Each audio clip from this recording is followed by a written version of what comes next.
Estamos a punto de terminar este maravilloso viaje que nos ha llevado desde el 16 hasta el 21 de mayo. Nos hemos gozado a través de las páginas de este libro y a estas alturas deberíamos estar completamente seguros de varias cosas. Número 1, Dios nos ama con un amor eterno e inefable. Número 2, Dios ha mostrado ese amor por nosotros en maneras variadas y tangibles, y esas demostraciones alcanzaron su punto máximo en la encarnación, vida inmaculada, muerte, resurrección e intercesión de Cristo a favor de todos nosotros. Ante esta gran manifestación de amor que Dios nos tiene, quisiera hacer un llamado, una exhortación, un pedido a todos los pastores, ancianos de iglesia, directores de grupos, líderes de grupos pequeños. Apenas hemos tocado la punta del iceberg en cuanto a impacto a la iglesia con estos videos y con los libros. ¿Qué haremos entonces? ¿Qué hará la iglesia? Tal vez sería adecuado que, entre otras cosas, que cada iglesia haga planes para que la mayor cantidad de hermanos puedan escuchar y ver los videos y leer los libros. Si usted, dirigente, necesita copia de los videos, busque a su director de mayordomía. Si necesita libros, vaya a su agencia de publicaciones más cercana. Exhorto a cada persona, a cada miembro de congregación a renovar sus pactos, nuestro pacto de fidelidad con el Señor, e inspirados por la visión del próximo retorno de Cristo a esta tierra, nos preparemos y ayudemos a otros a prepararse. La pregunta más importante para una iglesia no es cuántos miembros tiene, sino cuántos de sus miembros están preparados para vivir con Cristo en el reino eterno. Es en el reino para siempre, no en la iglesia para siempre, donde Dios nos ve.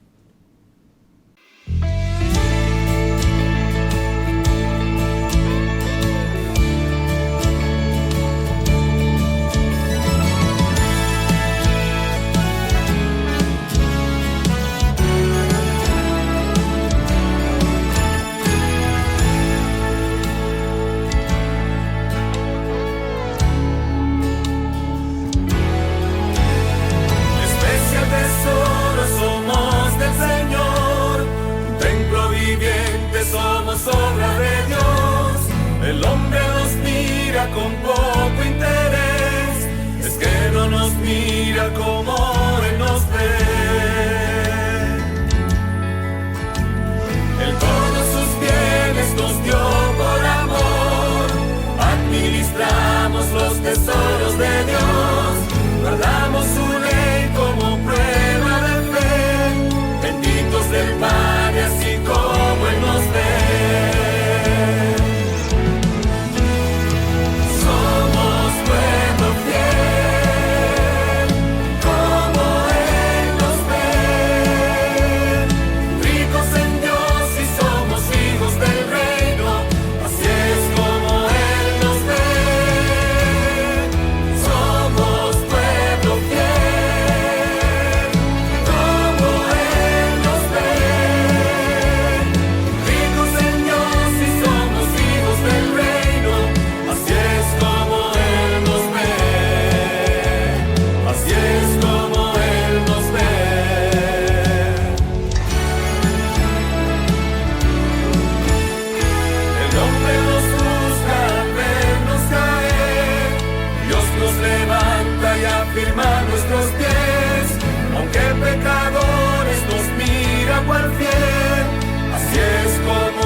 Somos pueblo fiel, como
Muy buenos días.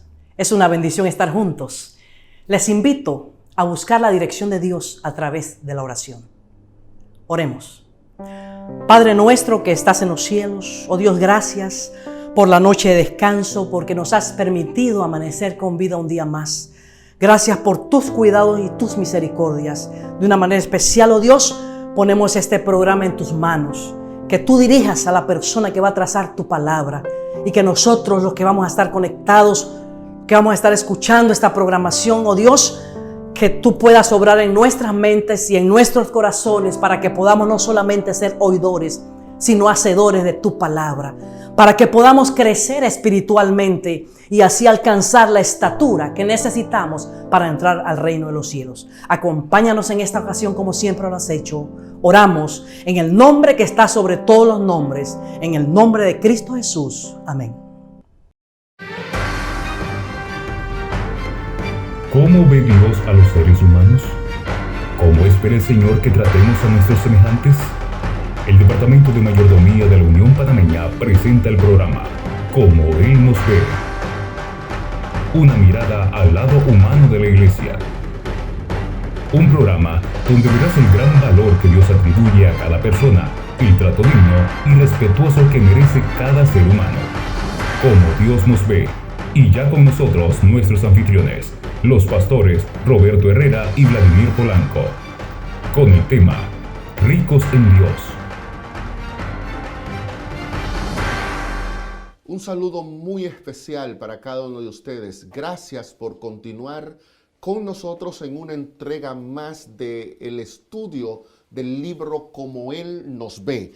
Ya llegando a la fase final de nuestra semana de estudio, vamos hoy a abordar el capítulo 11, Ricos en Dios. Así que te pedimos que juntos podamos pedir la dirección de nuestro Padre. Buen Dios que estás en los cielos, ahora que vamos a continuar estudiando y reflexionando sobre estos temas, queremos pedir tu dirección.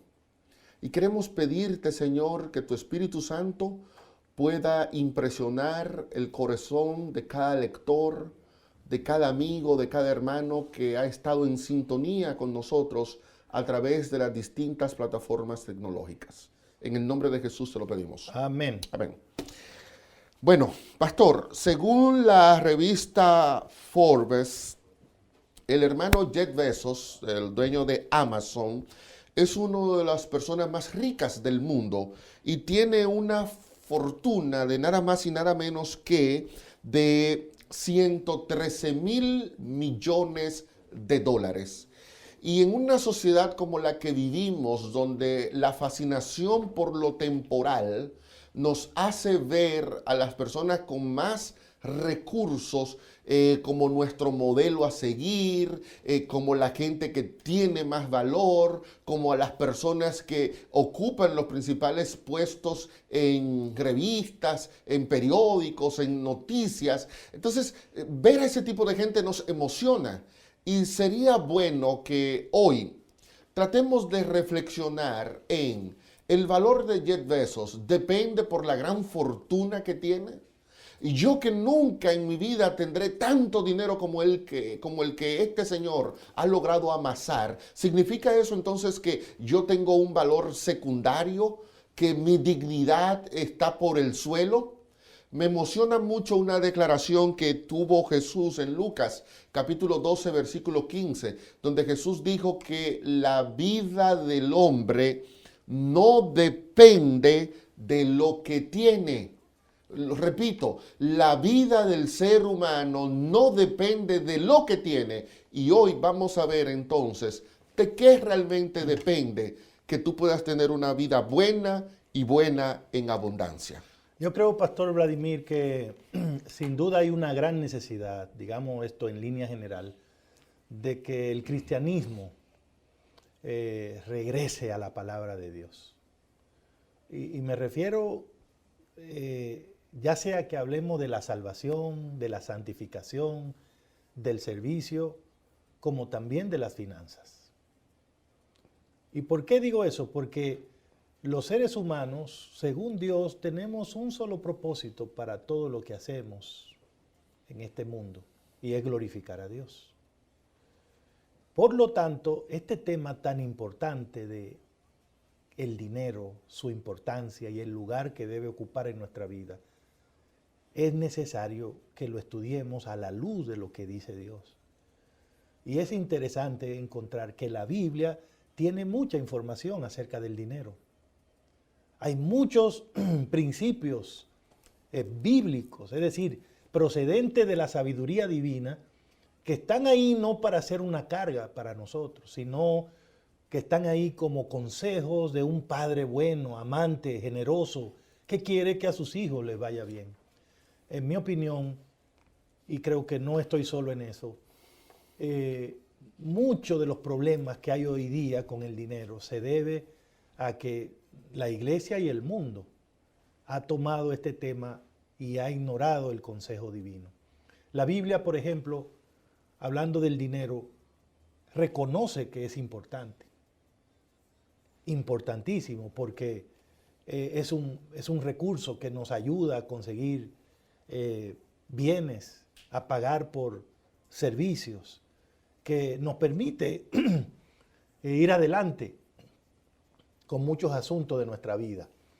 Pero la Biblia también es categórica para explicarnos algunas cosas que tienen que ver con el dinero. Una de ellas, por ejemplo, es que el dinero es intrascendente. En el sentido de que nosotros llegamos a este mundo sin dinero y nos vamos a ir de este mundo sin dinero. No trasciende. El dinero es importante, pero solo aquí, no trasciende. Y hay que tener conciencia de eso. Esa es la naturaleza de ese bien. Solo funciona mientras estamos en este mundo. Pero el otro asunto es que la Biblia, por lo tanto, está en contra de que una persona, la vida de una persona, sea evaluada en función del dinero que tiene. Porque cuando vas a la Biblia, la esencia de la vida está más fundamentada en la relación que tenemos con Dios y en cuanto alineamos nuestra vida con la revelación que Dios ha hecho en su palabra.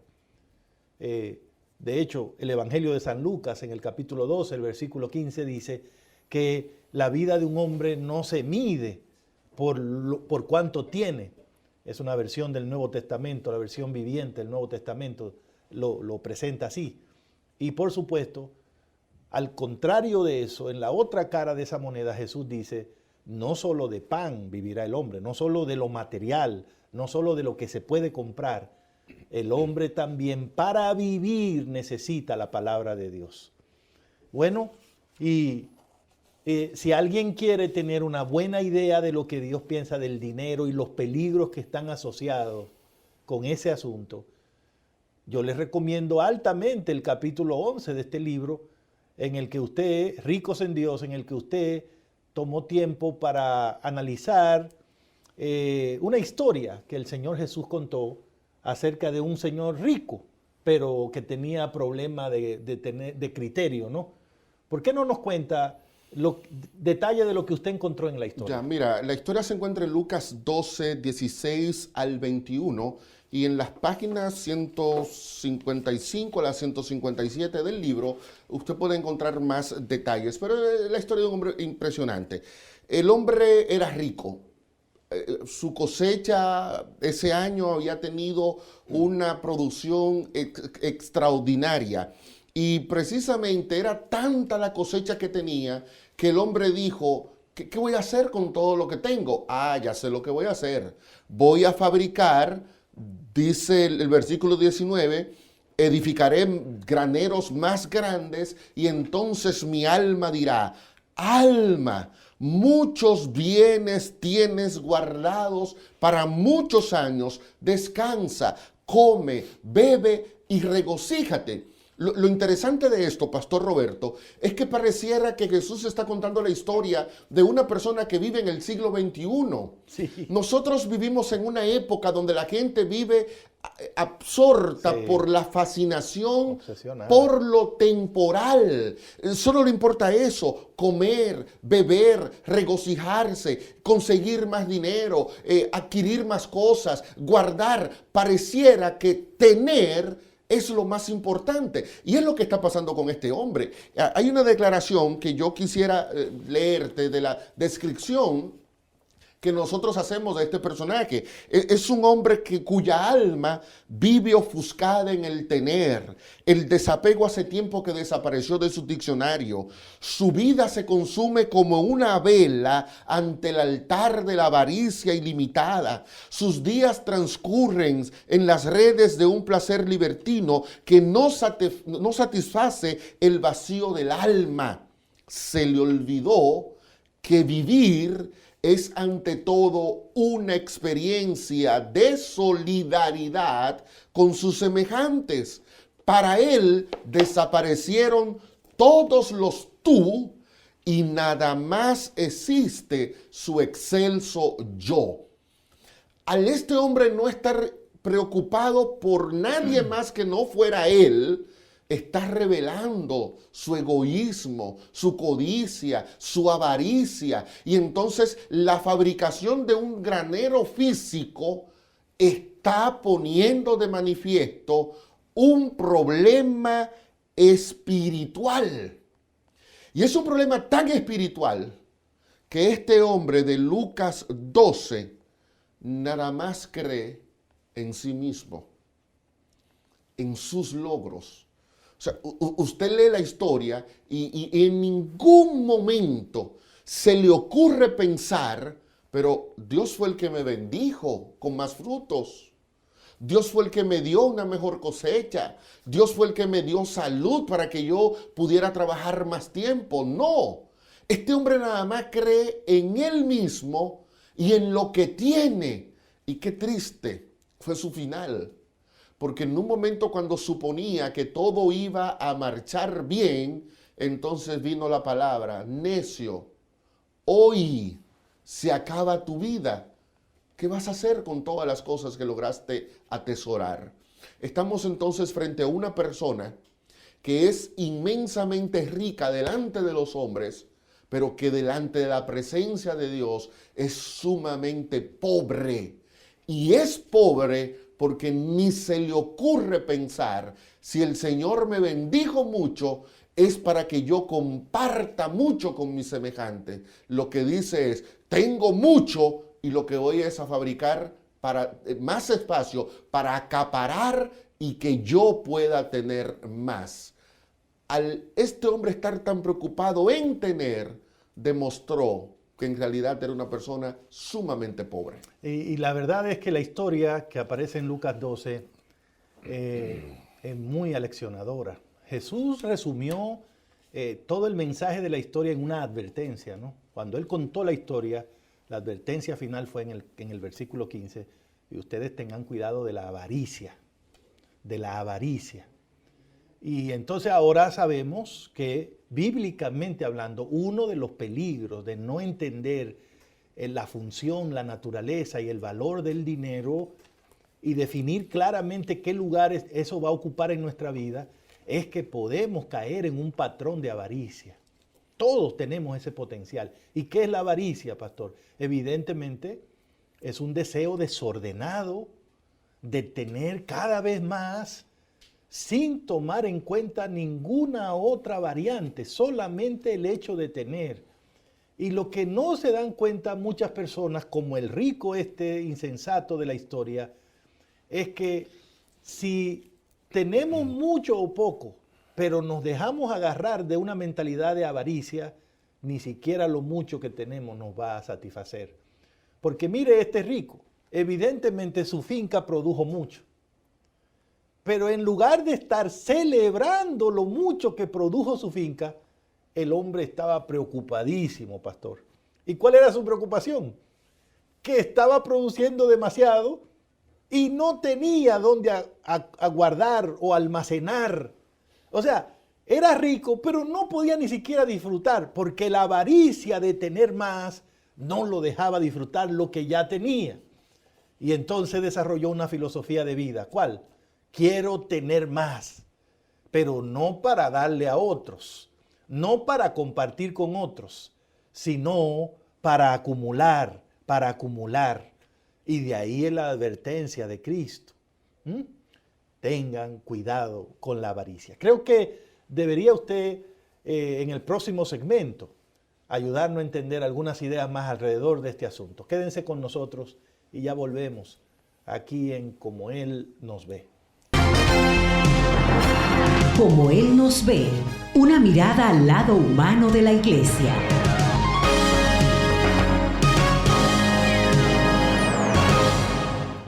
Gracias por continuar con nosotros. El pastor Herrera comentaba que al final este hombre era un preso de la avaricia, pero es impresionante la forma en la que Jesús termina el relato. Miren lo que Jesús dice en Lucas capítulo 12, versículos 20 y 21. Así dijo Jesús, Dios le dijo, necio, esta noche vienen a pedir tu alma, y lo que has guardado, ¿de quién será? Así es el que hace tesoro para sí y no es rico para con Dios. Aquí hay 3 elementos que yo quisiera destacar.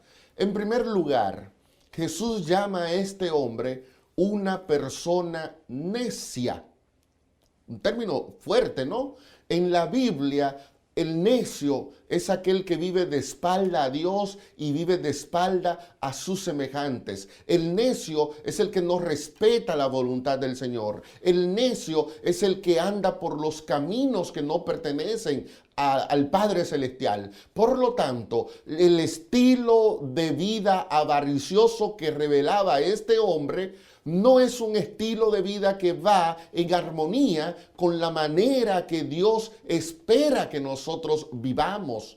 Ese deseo desordenado de acaparar y de tener no puede formar parte de nuestra experiencia cristiana, porque nosotros no somos necios. Pablo dice que Dios nos considera a nosotros hombres y mujeres sabios. ¿Y por qué somos sabios? Porque estamos dispuestos a seguir el camino que Dios tiene para cada uno de nosotros. Pero hay algunos elementos que yo presento en la página 157 de Como Él nos ve, que nos ayudan a entender por qué Jesús utilizó una palabra tan fuerte para definir el problema de este hombre, que repetimos, no es un problema porque él dejó de orar, no es un problema de que él no lee la Biblia, es un problema espiritual, pero que se refleja en una acción material. Y entonces Jesús le dice necio.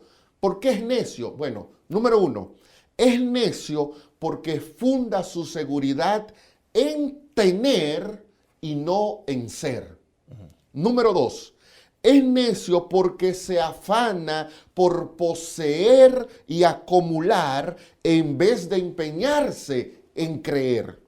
Número 3, es necio porque cree que tener mucho dinero significa tener mucha vida.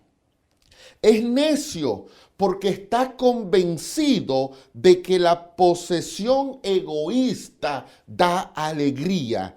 Y es necio porque adora y no ve más que suyo y jamás piensa en su prójimo.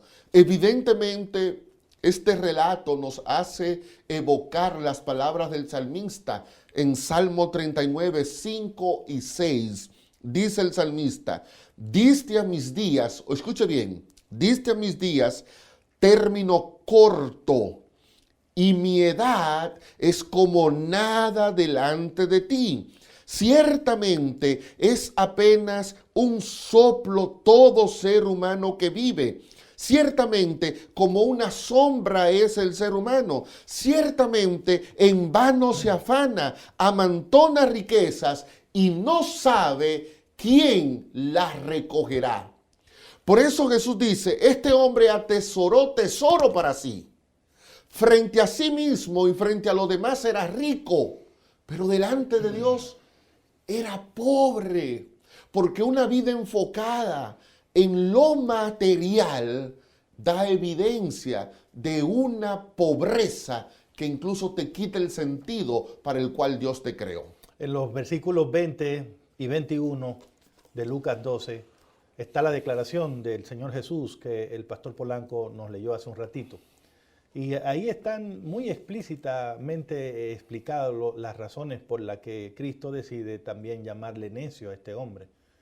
Y para mí es muy evidente, ¿no? Claramente identificado.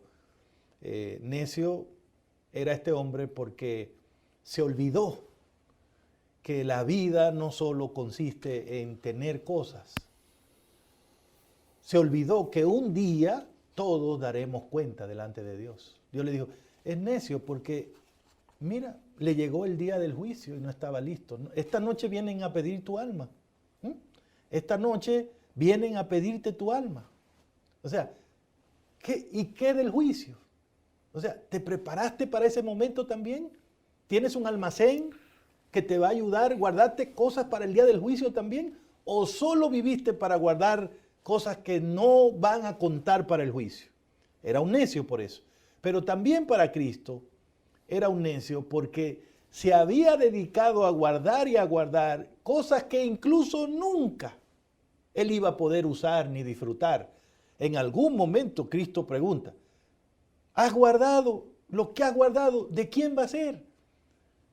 El rey Salomón en Eclesiastés explica que él gastó mucho tiempo de su vida observando a la gente vivir. Y él dice que vio cosas que no le encontraba sentido. Una de las cosas que él vio en el capítulo 2 de Eclesiastés, él cuenta, él dice, hay algo que yo he notado que me parece sin sentido.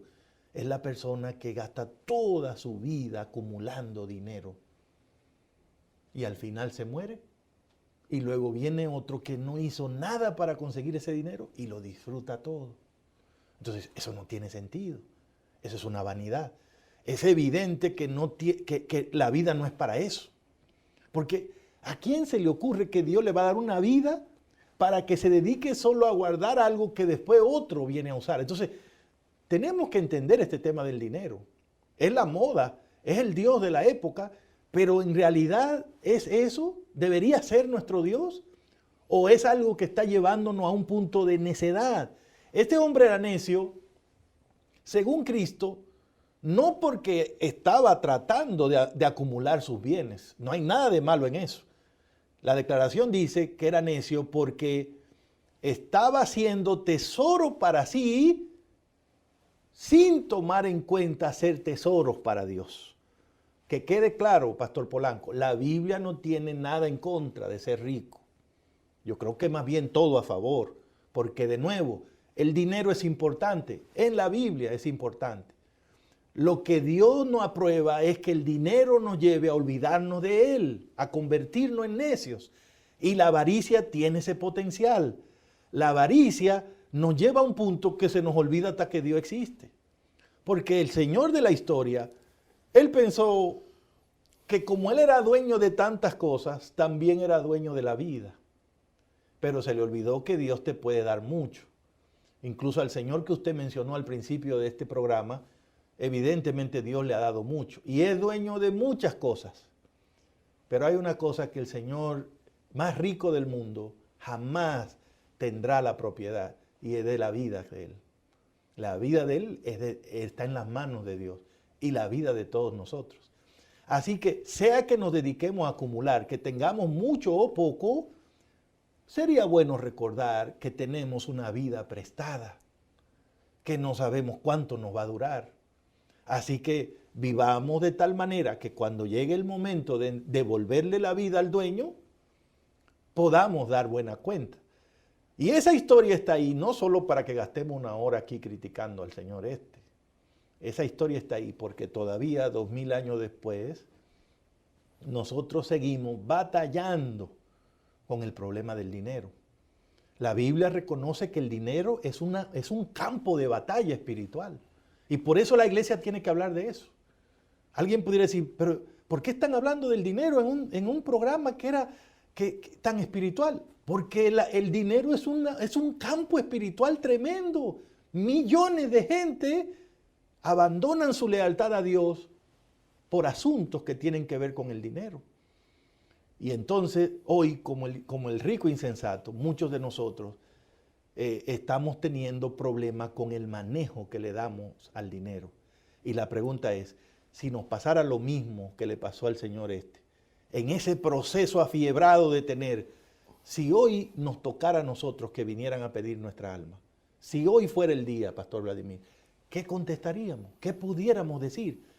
Y ahí es donde yo creo que se justifica el tema de ser ricos, pero también en Dios, ¿eh? Entonces, pastor, ya sabemos cómo es ser necio, porque en la historia Jesús lo mostró. La pregunta ahora es, ¿cómo podemos llegar a ser ricos en Dios? Quizás dos declaraciones podemos citar antes de terminar este bloque. La primera aparece en la página 156 del libro, es una cita de Palabras de Vida del Gran Maestro, página 206. Vivir para sí es perecer. La codicia y el deseo de beneficiarse a sí mismo separa al alma de la vida.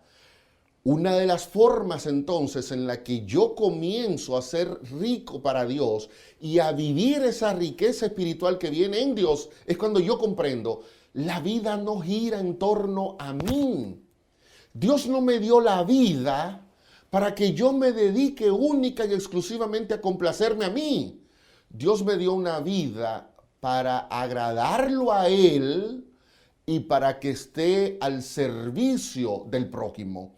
En una segunda declaración, también de Palabras de Vida del Gran Maestro, pero ahora la página 210, la sierva de Dios hace una declaración tan solemne. Ella dice, esta vida, esta es el único tiempo que se le ha concedido al ser humano para que se prepare para la eternidad. Comenzamos entonces a vivir como si fuéramos ricos delante de Dios, cuando entendemos que nuestra experiencia terrenal no es más que una preparación para la experiencia eterna que tendremos cuando vivamos con Dios en el cielo y luego en la tierra restaurada.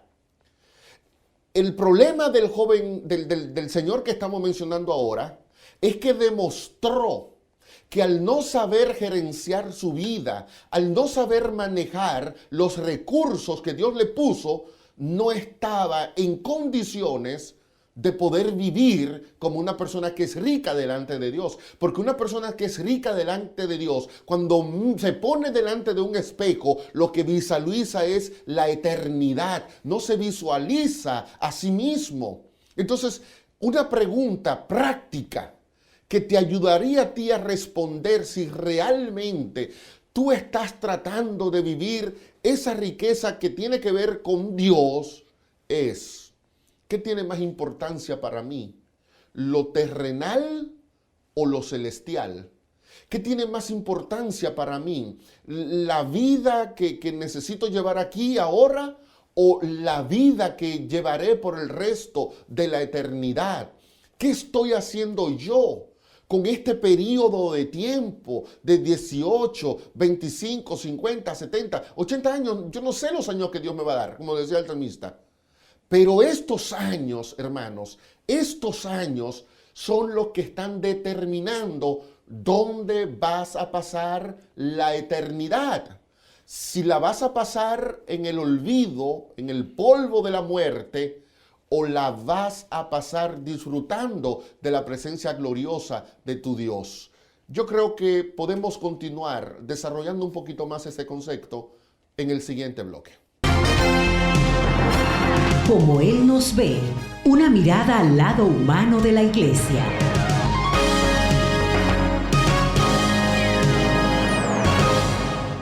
Gracias por continuar con nosotros. Hace un momento el pastor Herrera mencionaba que no hay problemas en ser rico, no puede haberlo. El libro de Deuteronomio presenta la riqueza como un regalo del Señor. De hecho, grandes hombres de Dios como Abraham, como Jacob, como David, como Salomón, fueron gente muy rica. Dios no tiene problemas con la riqueza. Los que tenemos problemas con los bienes materiales somos nosotros. En su primera carta a Timoteo, capítulo 6, versículo 10, Pablo puso el dedo en la llaga cuando dijo, la raíz de todos los males es el amor al dinero, el cual codiciando algunos se extraviaron de la fe. Entonces, miren, hermanos, ¿por qué decimos que este tema tiene que ver con mi identidad como ser humano y tiene que ver con mi vida espiritual. Vimos cuando estudiamos el capítulo 10, que Jacob mostró su fe devolviéndole a Dios lo que le correspondía. Y ahora viene Pablo y dice que algunos se extravían de la fe por el amor al dinero. Entonces, el dinero puede ser un elemento que me ayude a mí a confirmar mi fe y a proclamar mi fe, pero también puede ser un elemento que me ayude a mí a extraviarme. Todo va a depender dónde está mi amor. Y en el relato que estamos estudiando de Lucas 12, cuando Jesús dijo ricos en Dios, utilizó una preposición griega que significa delante de Dios, que transmite la idea de en dirección hacia Dios. Y aquí en la página 159 del libro, nosotros hacemos el siguiente comentario. El contraste que establece Lucas 12:21 no podría ser mayor. O dirigimos nuestros bienes hacia nosotros mismos o lo dirigimos hacia Dios. El rico de la parábola solo pensaba en él. Mis frutos, mis graneros, mis bienes, mi alma. No había nada en su vida que perteneciera a Dios. Y por eso era pobre. Porque ser ricos delante de Dios es poner nuestra riqueza en dirección hacia Dios. Entregarla a Dios. Ponerla en las manos de Dios. Y ahora sí, pastor, en este punto es cuando yo creo que debo mencionar una palabra bien conocida por nuestros amigos que nos ven y nos escuchan. Esa palabra es mayordomía. Por eso yo insistí hace un momentito en que necesitamos volver a la Biblia para poder enfrentarnos con estos temas que confunden a tantas personas. Pero si crees en Dios y en su palabra, no tienes que caer en esos errores, ¿no? No tienes que tener la insensatez del señor de la historia. Porque así como la Biblia nos enseña que el dinero es importante, pero es intrascendente, así también la Biblia nos enseña que nosotros somos mayordomos de Dios. Es decir, nosotros lo que hacemos es administrar en este mundo los recursos que son de Dios. Por lo tanto, nada en este mundo deberíamos administrarlo, usarlo, como si nosotros fuéramos los dueños, sino como personas que reconocen que son administradores de uno que es superior. Y eso es lo que enseña la mayordomía. Es un concepto bíblico integral que nos enseña eso, ¿no? Que el verdadero y único dueño de todo es Dios. Que nosotros, aunque usamos las cosas, no tenemos el derecho de propiedad sobre ellas, porque ya hay un dueño. Y por lo tanto, un día nosotros vamos a dar cuenta. Y por eso la mayordomía nos aconseja con mucha sabiduría que todo lo que hagamos, lo hagamos para la gloria de Dios. Tal vez esa fue la mentalidad que desarrolló, a diferencia de este señor de Lucas 12, el patriarca Job. ¿Por qué Job en medio de todo su problema no pecó contra Dios? Porque no tenía la mentalidad de dueño. Los hijos se murieron, perdió todo lo que tenía, pero él no llegó a un punto de fracasar espiritualmente, porque él le dijo a su esposa, Jehová me dio eso y Jehová me lo quitó. Que el nombre de Dios sea glorificado. O sea, yo aquí estoy para glorificar a Dios, con eso o sin eso, pero esas cosas son de Dios. No puedo pelearme por Él porque eso es de Él. Él lo da, Él lo quita. Eso fue lo que no entendió este hombre. Porque como usted dice, pastor, uno se mete en la historia del rico de Lucas 12 y por donde quiera es un mí, mi fruto, mi granero, mis bienes, mi dinero. ¿Dónde está Dios? Este señor se olvidó, absolutamente se olvidó completamente de Dios. Y entonces la lección es clara. Ser rico delante de Dios significa vivir tomando en cuenta a Dios con nuestros bienes materiales. Es de ese dinero que Dios me permite tener o administrar, sea mucho, sea poco, tener la sabiduría y la humildad de ponerlo en las manos de Dios, de usarlo para los propósitos de Dios. Y es ahí donde la práctica de diezmar, de ofrendar, constituyen ayudas espirituales para nosotros. Si Dios nos deja solo, hermanos y hermanas, lidiando con el dinero, eso va a ser complicado. Pero Él ha provisto medios para que nosotros podamos con los recursos usarlo en forma que glorifiquen su nombre. De esa manera, la avaricia nunca nos podrá dominar, ni el egoísmo. Y tengamos mucho o poco en este mundo, quedará asegurado que seremos sin duda ricos para Dios. Lucas establece también que la riqueza delante de Dios tiene que ver con hacer tesoros en el cielo, invertir en el cielo. Y usted se preguntará, ¿cómo puedo entonces yo hacer tesoros en el cielo? Si las personas realmente ricas delante de Dios son las que invierten en el cielo, ¿cómo lo hago yo? Una manera de invertir en el cielo, curiosamente, es sirviendo a la gente que vive en la tierra. Por eso decía el proverbista que el que le da al pobre, a Dios presta. A Dios presta, porque la ayuda al pobre, la ayuda al necesitado, la solidaridad con una persona que está viviendo un momento de angustia, son acciones que Dios la toma como inversiones que nosotros estamos haciendo en el cielo. Si a ellos lo hiciste, a mí me lo hiciste. Dice Dios. Y lo hiciste a ellos, no esperando que ellos te pagaran. Y como no lo hiciste así, ahora yo te recompensaré. Entonces, tú estás invirtiendo aquí, estás colocando tu capital aquí, y al final yo te voy a dar, dice Lucas 18, 100 veces más. Amén. Y decimos los dominicanos, y de ñapa, y de poquito, y adicionalmente, el bono extra también te daré la vida eterna.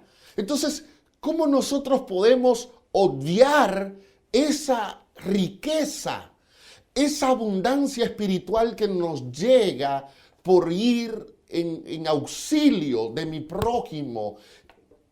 Aquí usted puede ver la cosa de otra perspectiva. Jesús presenta la historia negativa del hombre. Y como decía el pastor Roberto, ¿y qué vamos a hacer? ¿No vamos a pasar todo el programa criticando al hombre? Bueno, es que lo que Cristo quiere es, mírate en ese espejo, porque mi plan contigo es exactamente lo contrario. Exactamente. Entonces, tú quieres saber cómo yo te veo. Ok, mira a ese hombre, así yo no te veo. Cuídate de esa avaricia. Yo no te veo así. No. Yo no te veo como una persona codiciosa, egoísta, avariciosa, pendiente solo de lo material y de lo temporal. Yo no te veo así, así que mírate en ese espejo y llega a la conclusión, ese no puedo ser yo. Ese no puede ser tú.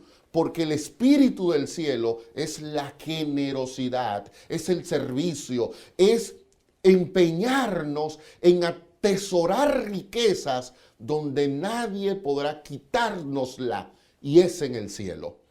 Dentro de algunos momentos regresamos para entrar a la fase final de este capítulo de Cómo Él nos ve. Como Él nos ve, una mirada al lado humano de la iglesia.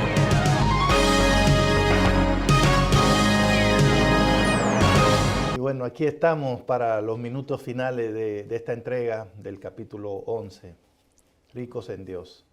No sé qué queda en tu mente de todo lo que hemos tratado, pero me parece que en Lucas 12 el Señor Jesús alza su voz. Hace una denuncia fuerte contra la avaricia. Y tiene que ser así, porque Jesús es Dios y Él es generoso. Donde Jesús está, el egoísmo no cabe. Donde Jesús está, la avaricia no cabe. Porque alguien que se da por completo a sí mismo no puede estar de acuerdo con una vida que se concentra solo en ella. Jesús contó esa historia para que por las edades tengamos claro cómo Dios quiere que vivamos. Y Dios también contó esa historia porque aunque no sea en la misma proporción del Señor, del hombre rico todos nosotros somos receptores de las bendiciones de Dios, de los recursos de Dios. Muchos hermanos en la iglesia son personas adineradas, gracias a Dios. Son una bendición para la iglesia, para la obra de Dios, porque muchos son hombres y mujeres consagrados y generosos, además de ricos o estables financieramente.